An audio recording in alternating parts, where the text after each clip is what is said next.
on your Women Radio WFM 91.7. This is the program HerLens right here on Nigeria's first radio station for women and their families. HerLens is a program where we get to discuss, dissect, and disagree on topical issues right here on Women Radio. And on HerLens, we get to have women from different geopolitical zones come together to discuss, dissect, and disagree on topical issues. Well, it's about 9 minutes past nine right here on Women Radio. And of course, we'll head on straight to her lens. I hope that you're feeling great and you're doing well. Today is Thursday.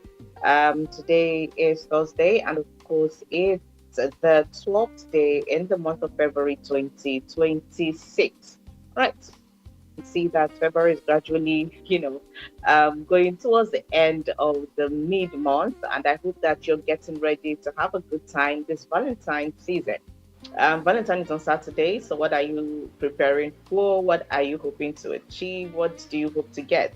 Or rather, what do you hope to give? Because it's not about getting, it's about, giving gifts and maybe receiving. But sometimes you give not because you are hoping to receive, okay, but because of the love you have for the person you're giving, and because you really want to express your love to the person you have in your heart.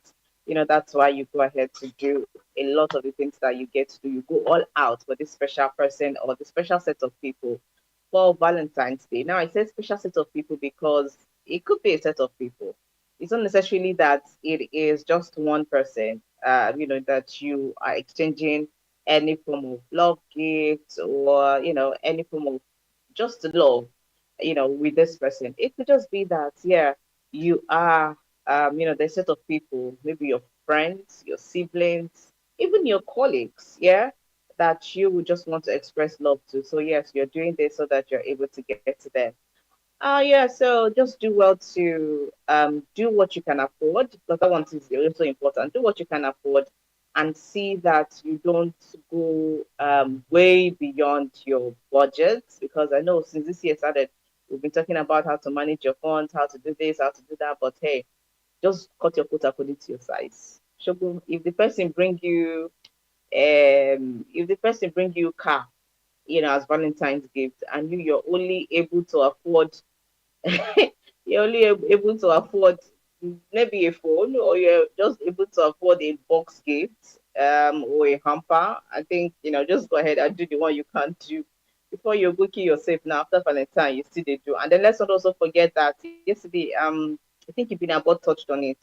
Don't go and do the wrong things. Don't go and make the wrong decisions that will make you stay out of school, that would make you pause your life for a whole 9 months. I'm talking to our ladies right now.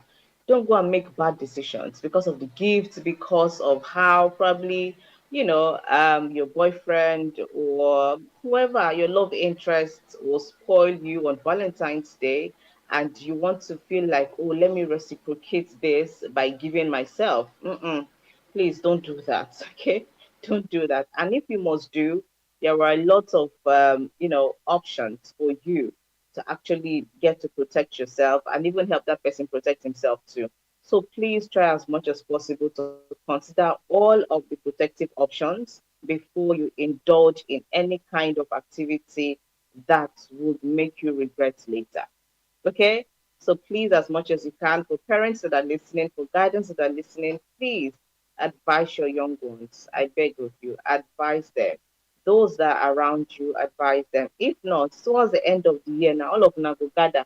They collect, they find baby things up and down. So please, to avoid all of these stories that touch, or to avoid you chasing after them in the next 1 month or 2 months, please make the right decisions now. I beg you, make the right decision now. Don't do things that will put you in a mess. Don't do things that will not, that will not be of any benefit to you or your future now. Okay? So they give you gifts, they spoil you, they do blah blah blah. So you can still say no. All right, don't feel the need to want to reciprocate that by, laying yourself down. No. Okay? No, it's not. It's there are so many ways that you can actually do all of that. Or rather, say thank you. Okay. All right, this is your Women Radio WFM 91.7, and this is the program HerLens, so we get to discuss that certain disagree on topical issues. It's 40 minutes after 9. My name is Rose Yusuf Kaiser, and this morning on the program we have Rachel. Now, Rachel, like I said, I think there was a time that I introduced her. She is a core member serving with us, and of course, we're going to do this together. So let's get to tap from her this morning. Hi, Rachel. How are you today? Let's get to see you and hear from you, Rachel. How are you today, Rachel? Can you hear me, Rachel? Good morning. I can hear you. Unfortunately, my video will not be on because of network reasons, but I'm fine. How are you doing this morning? I'm okay. We're good this morning. Everything is going on well, and I hope that from your end too is going on well. So, how far with Valentine, Rachel? What's up with Valentine? Valentine is the day I get to listen to other people's love story and just sit and, just listen to people's story because I don't think I have something for myself. Mm-hmm. Okay. That's fine. But at the end of the day, it's just about you doing what you think that is right for you, and of course your love interest too. So it's good to actually have you join us this morning on her lens. All right, let's see what let's go to one of the stories that we have on her lens this morning. Let's get to see what or rather one of the stories that we'll be taking this morning. Now, this particular one, this morning, all right, just a minute. Let's try to get that out so that we're able to talk about it. Now, this particular one that we're talking about is, do you have younger ones, Rachel? Me, I'm the baby of the house. Last born for life. Oh, yeah, the baby of the house. Yes, I am. Okay. No wonder. Now I understand. So, but when you were growing up, when they bring up assignments for you, um, when they bring assignments, or rather, when you bring assignments back home, who helps you do that when you were growing up? It was my siblings, I guess. My mom and dad are always kind of busy, so always my siblings. So did they ever complain about your assignments? Funny enough, no. I don't think they ever complained. Nah, not really. They didn't complain about it. Is it that they were No, and also, always, yeah, go ahead. ha- actually, kudos to my siblings. I have really smart siblings, and I think I was always diligent too, to always learn quickly from them. Hmm. Okay. All right. So now this lady, comes out and is saying that, well, or rather, she was pleading that the assignments that they get to give their children these days is too much. And unfortunately, to um she has to be the one to actually do this assignment. And imagine that you have like three kids who come back home with three, four, five assignments in a day. And then you have each of them come back with this number of assignments. And they have to do it and return back the next day. So just imagine yourself sitting down and doing assignment for each of these kids. How would that be for you? Because this is not the first time we're seeing parents who will come out and they're talking about assignments, that their kids have been given. Um, because at the end of the day, children go to school from morning and they come back in the evening. Some of them they close by 3, and before they get home, probably till 3:30 to 4. And there are some that actually stay till 4, and they come back home with this number of assignments. And then you just get to wonder, wait, what is going on? Why this number of assignments? Why do they have to do all of these kinds of assignments? And how are these kids supposed to learn? The woman stood and she was complaining about um the children having to go to school um, very early, come back in the afternoon, have all of this assignment to do, and they can't even do they can't do much at home. And we're supposed to have a balanced kind of learning. So how are we supposed to go about it? Or how are we supposed to do all of this? So it's just a lot. Yeah. It's just a lot. Because I can remember when my own junior brother was growing. The assignment that the young boy will come back home with. Most times I end up doing it myself. I end up doing this assignment myself. And I know how much I'm always complaining. That this is just this is a small child that is, I think then he was in primary one, two. Yeah, I stayed with them till about when he was in primary three before I, got a job that used to take me from morning to evening. And sometimes even at that time, my mom would keep the assignment for me. When I come back, she would say, please, your brother's assignment is there. Go and do go and help him with it. So I know how how much it was for me and how I kept up. There are sometimes I just tell him, you know what, just go.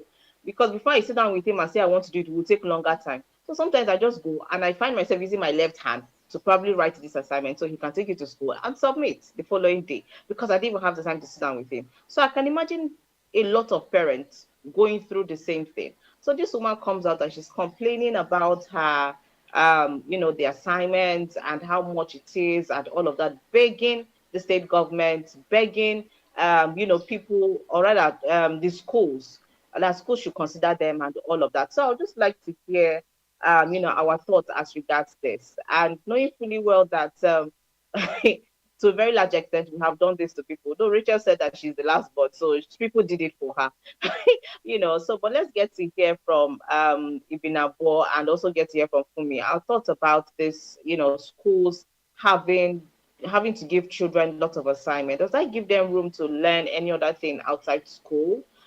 Because we're supposed to have a balanced environment for them. So, Ibinabo, good morning. Let's get to hear from you.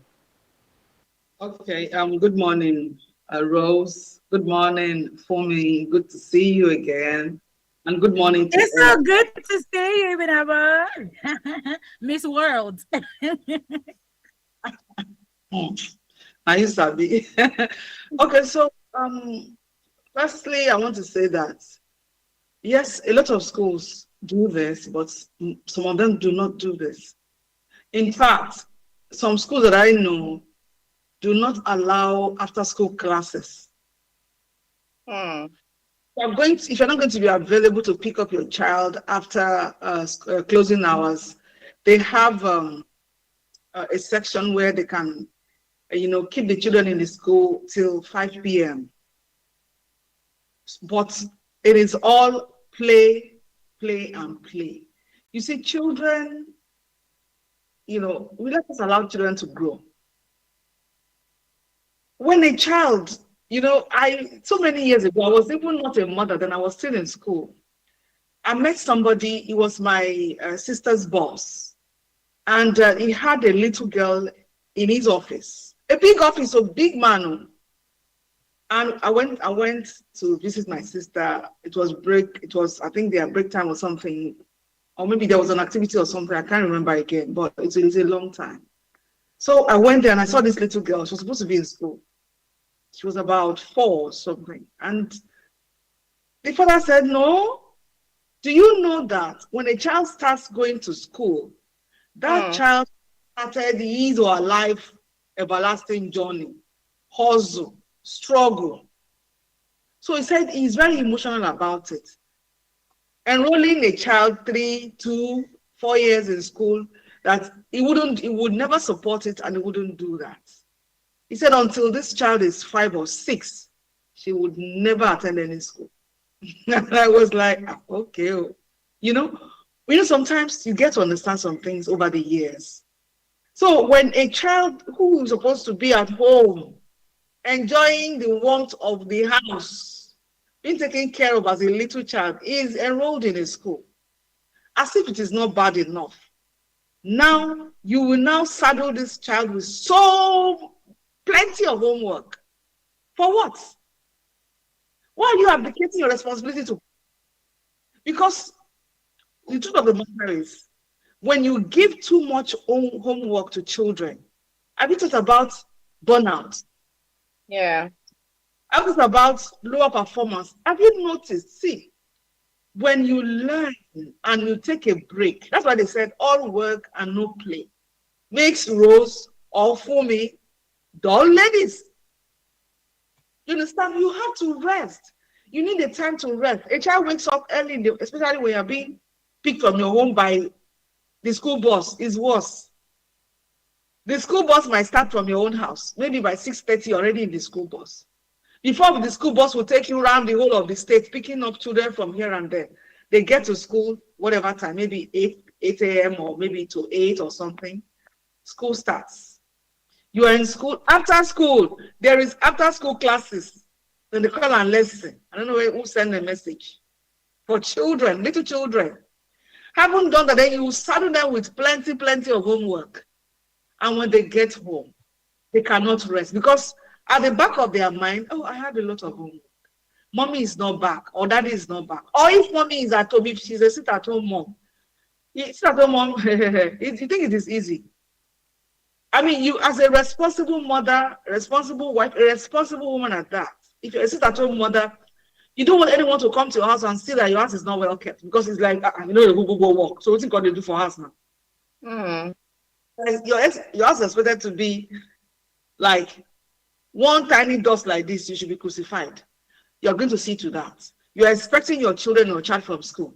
You are preparing to receive this child. Maybe you bring for snacks and all of that. On top of that, you still have to sit with this child. I mean, how can a 4-year-old, a 5-year-old sit down and complete 6 homework after school? When does he or she have time to rest, to play? Right. Yeah. Allow them to grow. Don't rush them into adulthood. So this, some schools don't do it, and I want to add my voice to the women's voice that the government should look into it. Maybe they need to warn some schools. If you think, some parents, mindset is a big deal. Some parents believe that when a teacher gives, or when a school gives a child lots of homework, that means the school is they are really working a lie. They are draining your child. They are stressing out your child, and your child cannot come out top. It will always end in low performance. I promise you, because there is less deep learning. Why am I saying this? You are rushing to finish large amount of homework, so there's no time to even learn. Somebody is helping you. Mommy, what is number 2? I have 3 other ones, and mommy has to prepare lunch. Mommy has to. Do you understand all of these things? As you are doing all of this, it doesn't mean they will perform better. I promise. When I was a little girl, my mom worked, and she had a shop. I was always excited going to the shop because going to the shop means that something's going to my mouth. There will be a lot of praises. Oh, you did well. Oh, you did well. Oh, all of those things I was always looking forward to. I was an abebelube little girl.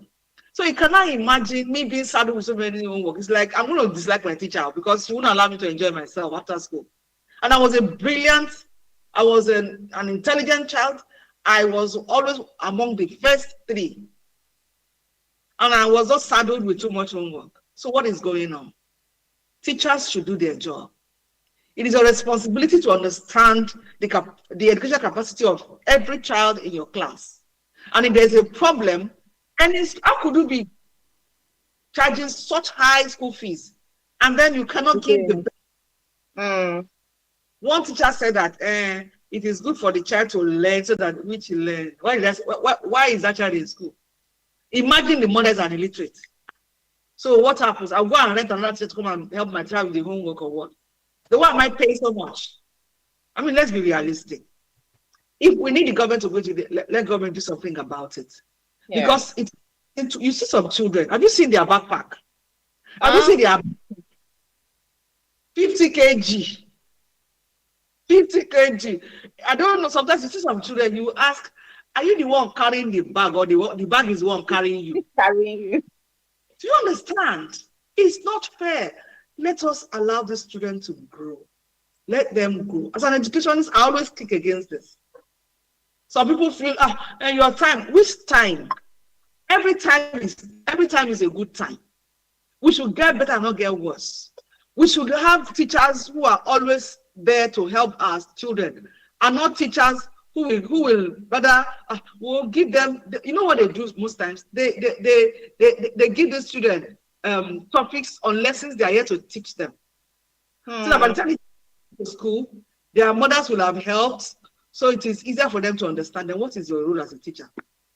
Where is your pride as a teacher? After all, the mother is the one doing all the work. They will just come to school and easily understand what you are teaching. But a teacher should take pride in bringing up a new topic, explaining to your children in the class, and they understand what you are teaching them, and they do well. That is your pride.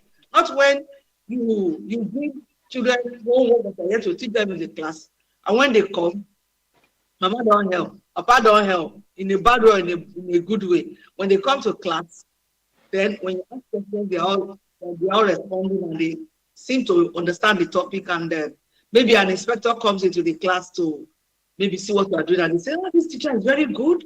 The children in the class are very responsive. They are they understand." She said, "You are not a good teacher. You are just fighting on the of the parents." Let's call it what it is. Teachers should stop saddling children with too much homework. They can't study anything. The idea would just be, let me quickly finish my homework and go and play. There's no time to look at the homework and even playfully understand some things, especially when they are little children, like the children in a pre-nursery or nursery class. So please, you get a reason why we have pre-nursery, nursery, junior primary, senior primary, or upper primary. You get a reason. Stop saddling them with the frustration of life. Let them grow. Let children enjoy their childhood. Never always be as busy as parents, please. Thank you.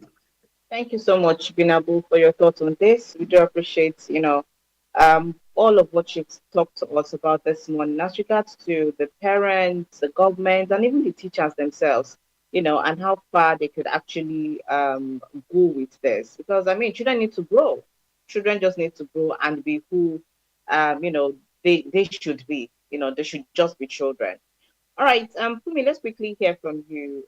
Your thoughts on this with your kids too. How far with their assignments? Have you have relegated it to, to others? Because I know some parents, like Ibina boss rightly said, they actually have teachers who come for extra lessons at home, most at times just for the assignments. Just come and help them do the assignments and move.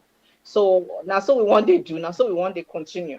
Let's hear from you, Jan, quickly before we head on to the next conversation. I'm not a good morning, HerLens family. It's a pleasure to be here. I'm not a homework person. In fact, one of the reasons why I removed my kid from her former school was because of homework. And because, like what Ibn Abbas said, it was too heavy.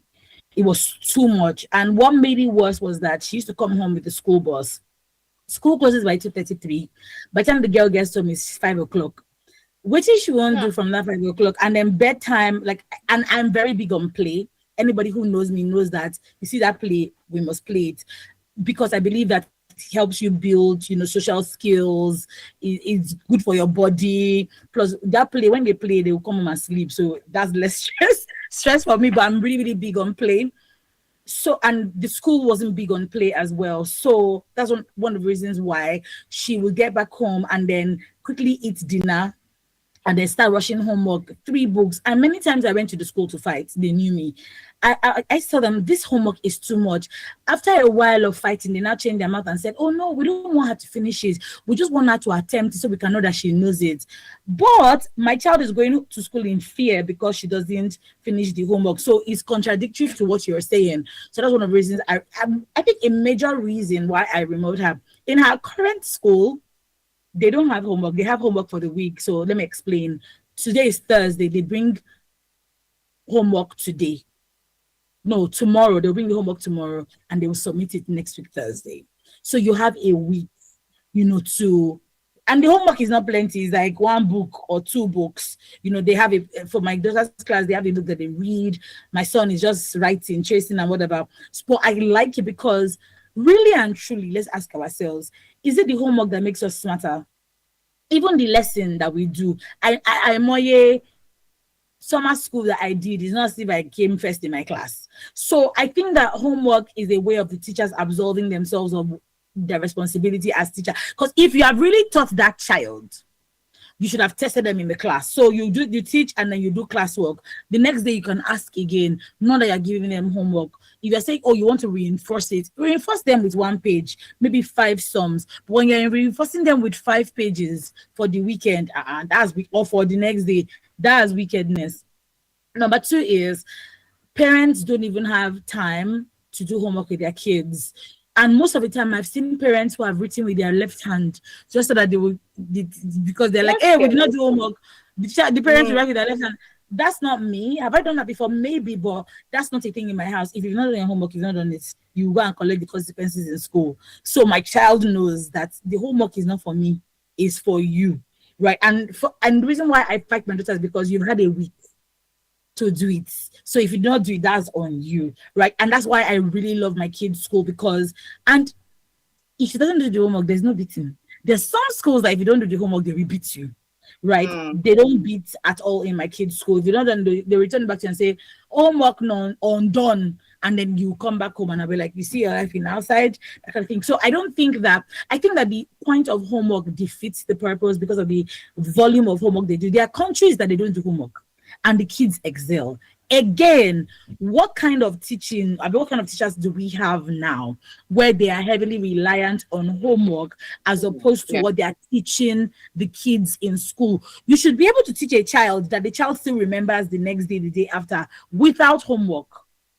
Mm. Especially if you do like you just say, okay, let's try it out. Maybe small classwork of 3 questions. I say the classwork we do in my kids' school, and it's like 3 sums, 4 sums, just to make sure that the child understands what the teacher has taught. So if the child still doesn't understand, and you're giving the child homework, and the child still doesn't understand, that's on the teacher, not on the child. The teacher doesn't know how to teach. That's it for me. All right, thank you very much, Fumi. It's good that we are taking playtime seriously because that's where you see a lot of kids who don't have social skills. They don't even know how to interact with other kids. They are just, on their own.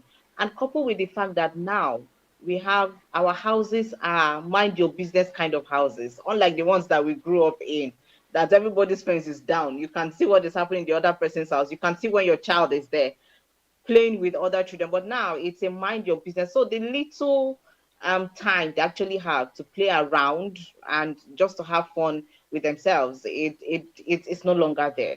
When they come back by 3, by 4, they're already thinking of doing all the plenty assignments. And let's not forget that you also want them to learn how to do some basic life skills at home. You want them to learn how to wash plates, wash clothes, do lots of some chores that could just help them develop them and make them better or make them independent humans when they grow. So by the time they sit and they do all of these things, and let's not forget that time just passes by. You just never know when, they pass all of those stages. If we get ourselves so busy, they're so busy with school, you're busy with your own, and nobody actually takes note of how they get to pass the children stage, and then before you know it, they're teenagers. And when they're teenagers now, they've already formed one kind mindset.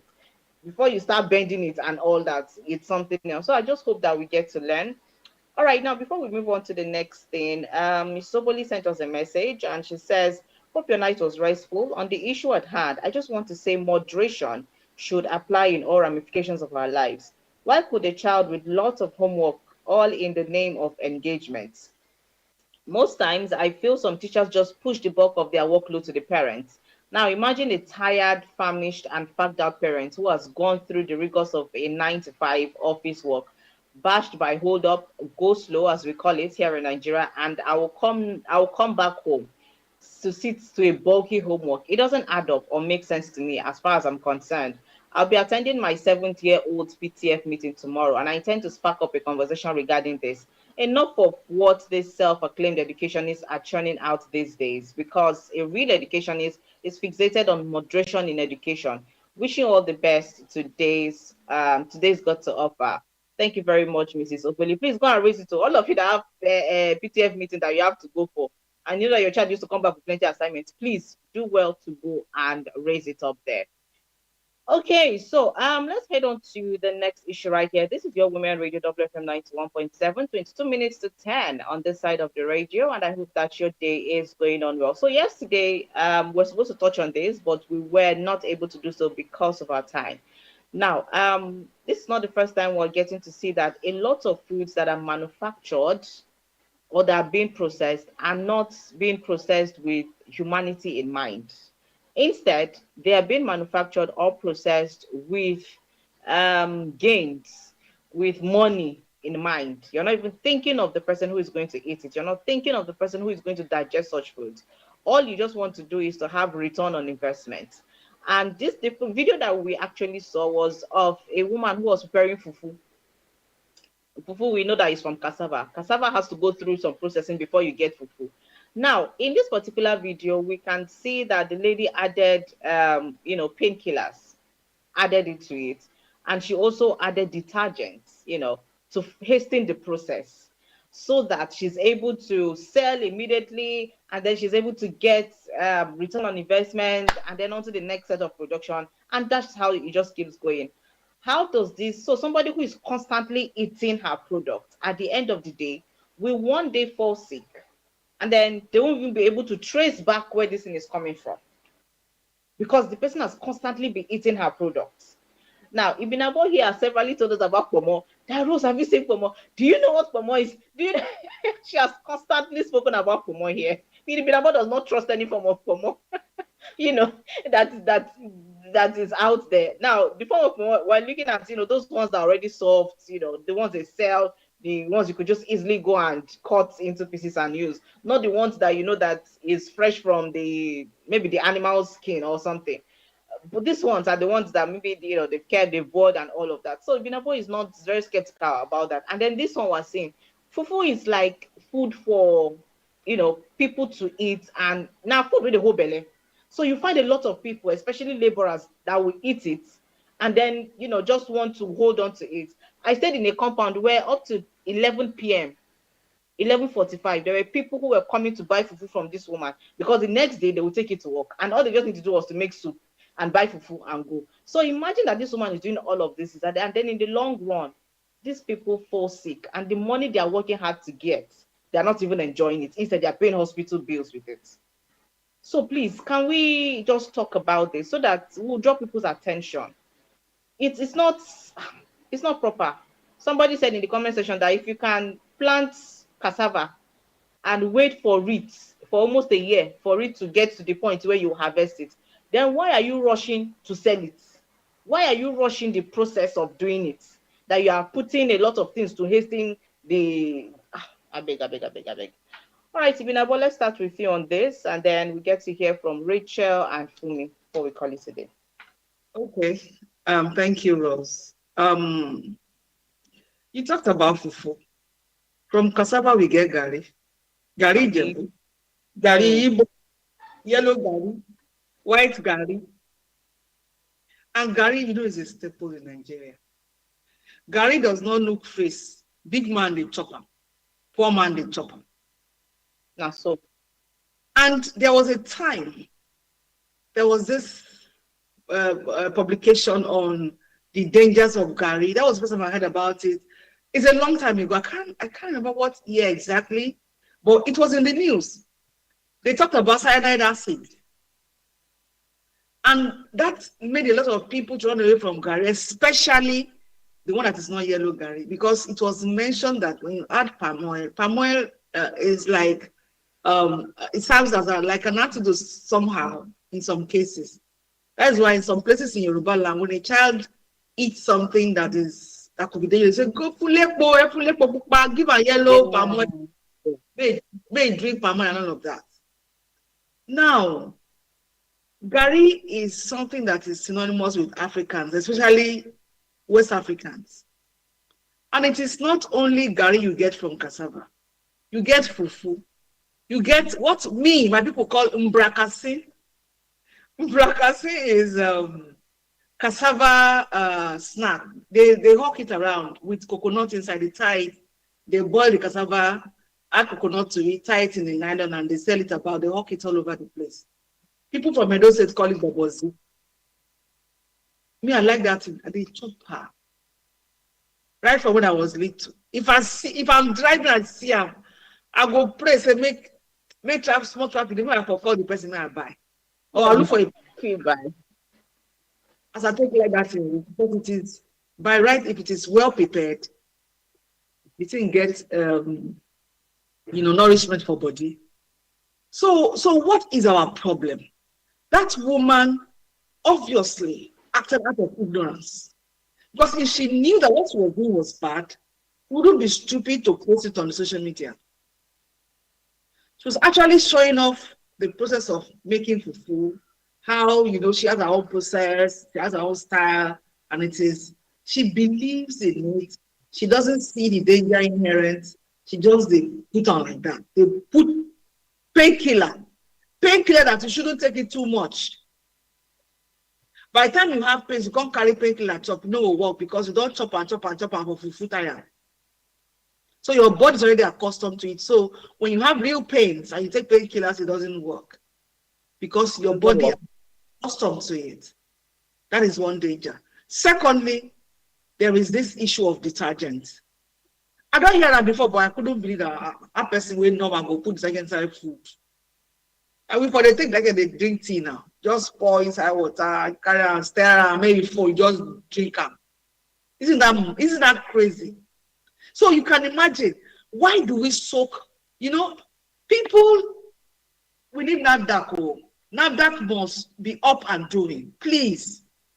I've been saying this thing. If NAFDAC as one agency is overwhelmed, let them unbundle it. Government should unbundle it.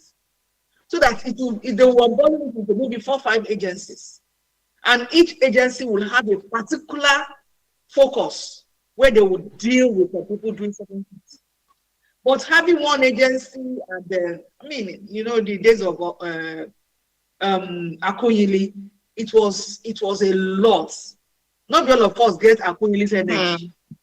Not all of us get Akoyili's abracadabra. She will be in Ghana today, she will be in India tomorrow, she will be in Ghana next tomorrow. Not all of us have that energy and that grace to move about like that. And then she had good people working with her. We don't know the kind of people working with the present NAFDAC director. We don't know. We don't know the much of work they are doing. I'm not saying they're not doing anything, but they need to do more. Because this Gary matter don't do that. Not only Gary. I do think not palm oil that we're talking about. The real oil is good. The real palm oil, for where I come from, when you just give birth, when you're going to be in the fattening room, one of the things they're going to use on your body is palm oil. They say it will gradually exfoliate, gently exfoliate. But then you come out of fattening room, you are looking fresh and fat. So you see, it is not just cassava. It is most of these food items you buy from the market. You see palm oil. Palm oil is usually of a particular, a bit of orange, a bit of red, Or that you see reddish palm oil for market. I say that blood and poison bottle. They are all chemicals. Am I the only one seeing it? Are you the only one seeing it? They don't see. They don't go market. They don't see this thing. I mean, let us work. Let us earn our salaries. It is not. Some Nigerians are very, very greedy when it comes to wanting to make profit. I'm not behind that. But then again, we have that agency to clamp down on people like that. There are so many things about the treatment. Of your power attorney. You go to hospitals, you hear of some ailment. If doctor don't know how to, they'll say that cancer. Because if it is inexplainable, if it is something you don't understand, you can't even, but it has symptoms that is similar to clinical, they will say na cancer. Because you can't understand it. Cyanide acid can give you thyroid problem. That is a lot. Thyroid can lead to heart problems. So there are so many things, so many health issues tied to these bad ways of preparing all these food items we buy from the market. Have you talked about groundnut oil? I heard someone that they melt rose. I saw a video. A woman, she they fry plantain chips. They sell. In the hot groundnut oil, they will drop a piece of rubber, plastic in the And someone now asked, why would they say so that by the time they fry the chips, it goes strong, no, they break. So Ah, see what we are consuming as human beings. How does that digest? How do we excrete that from the body? So you see, we need NAFDAC. Oh, so make we go their office, go they cry, so make they help us. Because we can't do this alone. We need NAFDAC with the backing of SON, with the backing of other relevant agencies, plus police.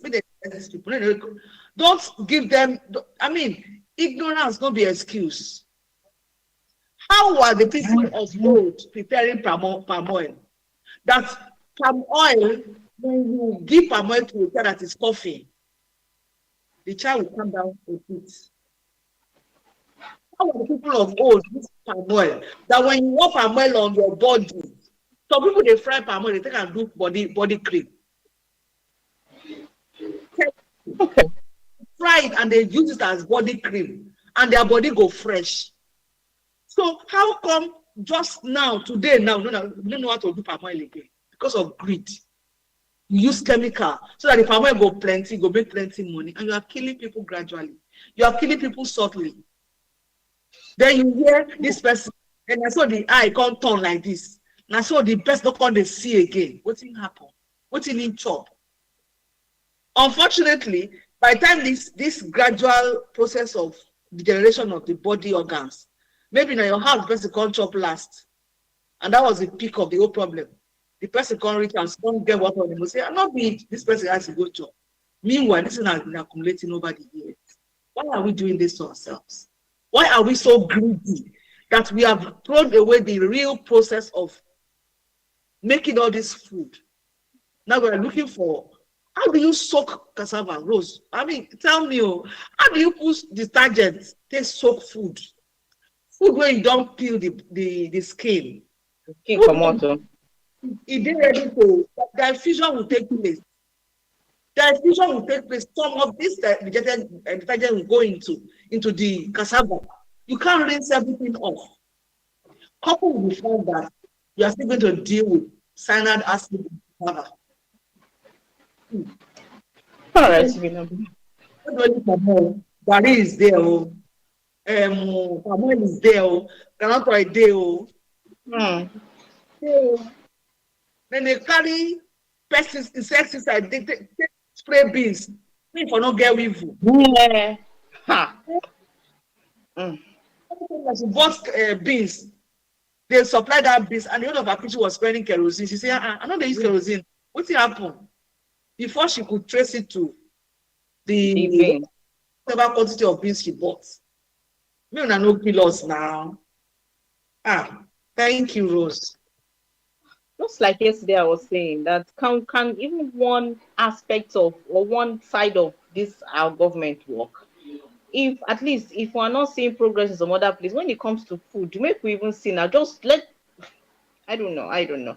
Anyway, our time is fast spent already. So for me, just one word or two from you, and then we hear from Rachel before we call it a day.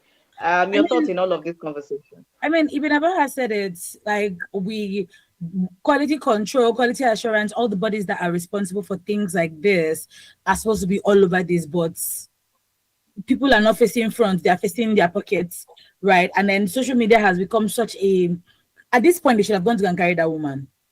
But this Honestly. country now, we know we only rise up to do things when we want to do, maybe when it is benefiting us, uh only us. But yeah, it makes us wary of where we go to buy food from. Like I said this morning, is God that's protecting us.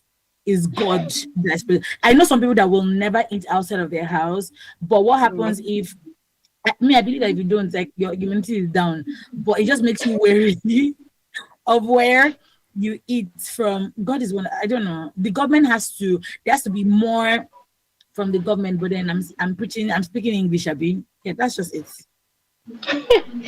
All right, Rachel, let's get your thoughts on this in just few minutes. Yeah, What do you think of just all of like this? what Indinabo has said, and she said, first of all, my first question is, where's my bag? Like, what is really going on here? Imagine people are eating these things. And the funny thing is that when they prepare these things, you look at it and you're like, it looks like normal cassava. You would not even Yes. bother to know that, okay, these are the things that they are adding inside. Like, do these people realize that our stomachs are actually getting injured by what they are doing? And I also don't believe it's ignorance because I actually believe that if they give their children that food, they won't even want to give their children the food too because they know it's actually poisonous.